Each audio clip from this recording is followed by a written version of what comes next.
அதாவது என்னன்னா நண்பர்களே, இன்னைக்கு வந்து என் தம்பியை வந்து பாக்குறதுக்காக வேலைச்சேரி போயிருந்தேன். ஆமா, சரி போன இடத்துல என்ன ஆச்சு, பிரியாணி சாப்பிடலாமேன்னு ஒரு ஐடியா இருந்தது. அவன் ஐடியா இவன் தான் கொடுத்தான். ஆமா, சாப்பிடலாம், பிரியாணி சாப்பிடலாம் நான் ஐடியா கொடுத்தேன். ஆமா, ஆனா இன்னொருத்தர் பார்க்க போன பாருங்க, அவன் கொடுத்தான் ஒரு ஐடியா. என்ன சொன்னாரு? இருட்டு கடை தான் கான்செப்டே. நாங்க போனதுல இருந்து அதான் எங்களுக்கு கான்செப்டே. ஆனா எங்க நேரம் போன நேரம் அங்க போனா கடையும் இல்ல ஒண்ணும் இல்ல, ஒரே இருட்டா இருந்துச்சு. அவ்வளவுதான். அப்படியே திரும்பி சரி வேற கடைக்கு, மணி எத்தனை, மணி 11 மணி ஆயிடுச்சுங்க. சரி போலாமே அப்படின்ட்டு போனா ஒரு பிரியாணி கடையும் நல்லா இல்ல. சரி அப்புறம் தேடி பார்த்தா ஒரு ஆம்பூர் பிரியாணின்னு ஒண்ணு ஒரு இடத்துக்கு போனோம். நல்லா சாப்பிட்டோம். ரோட்டு கடை தான், நல்லா சாப்பிட்டோமா. சில ரோட்டு கடைலாம் வந்து பாத்தீங்கன்னா சாப்பிடுறதுக்குன்னு அந்த கடை ஒன்லி அந்த ஒரே கடை தான் இருக்கும். ஆமா, அந்த மாதிரி இருக்கும். ஆனா நாங்க இன்னைக்கு போனோம் பாருங்க ஒரு கடை. இன்னைக்கு போன இடத்துல என்ன ஆச்சு, பிரியாணின்ற பேர்ல இந்த தக்காளி சாதம் இல்ல, தக்காளி சாதம் அதுல சிக்கனை உருட்டி பரட்டி எடுத்தா எப்படி இருக்கும், அப்படிதான் இருந்தது. ஆனா எல்லாரும் கேட்டா நல்லா இருக்குன்னு சொல்றாங்க. என்னன்னு தெரியல, ஏமாச்சு ஏத்துக்கவே வழி இல்லாம சாப்பிட்டோம். சாப்பிட்டுட்டு ஆர்டர் பண்ணிட்டு உட்காந்துருந்தோம். கையில கொடுத்துட்டாங்க, பிரியாணி கொடுத்துட்டாங்க. அடுத்த விங்ஸ்ன்னு ஒரு 5 பீஸ். ஆனா 100 பிரியாணி, ஆளுக்கு 2 பிரியாணி. 100 பிரியாணி 100 தான் பிரியாணி. அதே மாதிரி விங்ஸும் 100 தான், ஆளுக்கு 2 விங்ஸ், ஆளுக்கு 1. நாங்க எப்படி அந்த பிரியாணி சாப்பிட்டோம்னா ஆனியன் கூட தயிர் வச்சு சாப்பிட்டா நல்லா இல்ல. ஆனா ஆனியன் மட்டும் வச்சு சாப்பிட்டா நல்லா இருந்துச்சு. அந்த வேற வழி இல்லாம கையில வாங்கினதுனால வேற வழி இல்லாம சாப்பிட்டோம். என் ஃப்ரெண்டு வேற பார்சல் கேட்டான், நல்ல வேலை வாங்கலங்க, எனக்கு நான் பக்கத்துலயே தான் வாங்கிட்டு வரேன். அவரு வேற எங்களுக்கு ஒரு 4 காரி துப்பி மூஞ்சில ஏன் தேவை.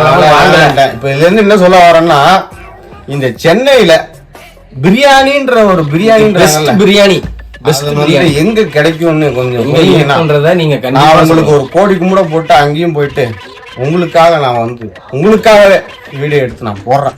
கண்டிப்பா என்ன செய்யறோம், கண்டிப்பா பண்றோம், பண்ணியே ஆகணும். அதாவது இந்த சீரீஸ் பார்த்தா பிரியாணி சீரீஸ் தான் இது. ஆமா, பிரியாணிக்காகவே கான்செப்ட் இனிமேல் நம்ம பண்றோம் இந்த சீரீஸ். எப்படி எல்லாம் பிரியாணி பெஸ்ட் பிரியாணி, அது எத்தனை மணியா இருந்தாலும் சரி, எவ்வளவு தூரமா இருந்தாலும் சரி, நீங்க கண்டிப்பா காலையில விடிய காலையில இருந்தாலும் சரி எந்திரிச்சு போறோம். ஆனா நீங்க கொஞ்சம் தயவு செஞ்சு அந்த லொகேஷனு, ஏரியா நேம் இதெல்லாம் போட்டு, கான்டாக்ட் நம்பரு இதெல்லாம் அதெல்லாம் வேணாம். நீங்க ஜஸ்ட் லொகேஷனு, ஏரியா இதை மட்டும் போட்டீங்கன்னா நாங்க தேடி கண்டுபிடிச்சி உங்களுக்காக இல்ல எங்களுக்காக நாங்க போட்டு எடுத்துட்டு உங்களுக்கு அனுப்புறோம்.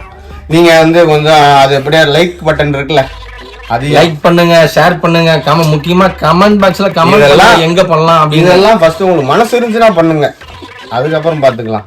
ஃபர்ஸ்ட் நம்ம ஒரு நல்ல பிரியாணியை தேடி கண்டுபிடிப்போம். பண்றேன் கொஞ்சம் 2 பேரும் எங்களுக்கு கூட இன்னொரு வீடியோ எடிட்டர் இருக்காரு. அவர் வந்து முக்கியமான அதிபரே இந்த கம்பெனி இதுக்கு எப்படி சொல்றது, இந்த அஸ்திவாரம் அவ்வளவுதான். அதுதான் அவர் வந்து எடுத்து போடுவோம். ஆனா இப்ப எல்லாம் அவரை காட்ட மாட்டாங்க. பிரியாணி என்னைக்கு உண்மையான பிரியாணி என்னைக்கு நாங்க சாப்பிடுறோமோ, என்னைக்கு வந்து தி பெஸ்ட் பிரியாணி நம்ம உணர்றோமோ அன்னைக்கு வந்து அவரை நாங்க காட்டுறோம், கண்டிப்பா காட்டுறோம். அதனால கொஞ்சம் தயவு செஞ்சு மனசு வைங்க, பண்ணுங்க, கொஞ்சம் ஏதாவது போட்டு விடுங்க, லொகேஷன் அனுப்புங்க. அப்புறம் அந்த லொகேஷனு, அந்த நம்பர்லாம் வேணாங்க, கான்டாக்ட் நம்பர்லாம் வேணாம், அதை நாங்க வாங்கி உங்களுக்கு நாங்க போறோம். நீங்க அதுக்கப்புறம் நீங்க கான்டாக்ட் பண்ணுங்க, சரியா? பாப்போம். பாய் பாய் பாய் மக்களே, பாய். என்னடா கண்டுபிடிச்சிருவோமா? கண்டுபிடிக்கணுங்க, அவ்வளவுதான். அந்த டேஸ்டுக்காக மட்டும் நாங்க பார்த்துட்டு வந்துடும் ப்ளீஸ்.